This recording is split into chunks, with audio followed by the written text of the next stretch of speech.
দেখো। দেবী আবার কোথায় বেরোলো? বলে গেল নাকি? তবে সূর্যকে না বলে কাজে বেরিয়েছে বলে অভিমান করে ছাদে দাঁড়িয়েছিল। একটা শব্দ পেলাম, মনে হয় কোনো ইশারা মিলেছে, গেল দেখা করতে।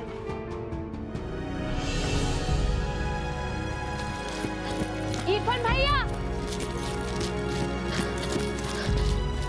ইরফান ভাইয়া, ও কোথায় গো? কে কোথায়? তোমার বন্ধু। আমার তো অনেক দোস্ত, তুই কার কথা বলছিস বলতো? তুমি বুঝতে পারছো না আমি কার কথা বলছি? বুঝতে পারছি না। আরে বাবা, যে বীর পুরুষ এত বছর পর এখানে ফিরে আজ কাজে যাচ্ছে, আমি তার কথা বলছি। ও সুরজ ভাই, ও তো অনেকক্ষণ আগে চলে গেছে। চলে গেছে? তাহলে তুমি এখনো এখানে? নেই, দাদাজি তো আমাকে বললো পরে যাওয়ার জন্য, তাই আমি এখন যাচ্ছি। আমাকে নিয়ে যাবে?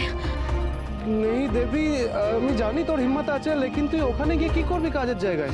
তুমি জানো আজ ও প্রথমবার কাজে যাচ্ছে, আমাকে একবারও বলেনি অবধি। আমার সাথে একবারও দেখা না করে ও চলে গেল।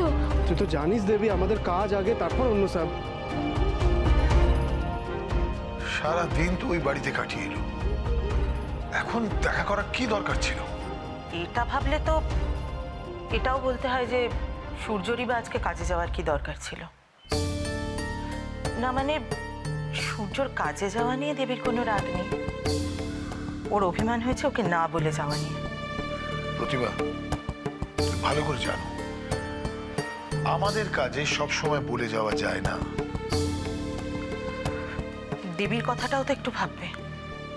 ছোটবেলাকার খেলার সাথী, তার উপরে বিয়েরও ঠিক হয়ে গেছে, ওরও তো জানার অধিকার আছে নাকি?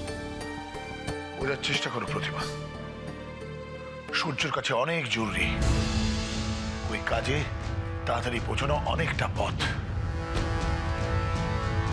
ওরা কোথায় যাচ্ছে আজকে? বন্দর এলাকায়। ওখানে তো শুনেছি কড়া পাহারা, ঝুঁকি অনেক বেশি,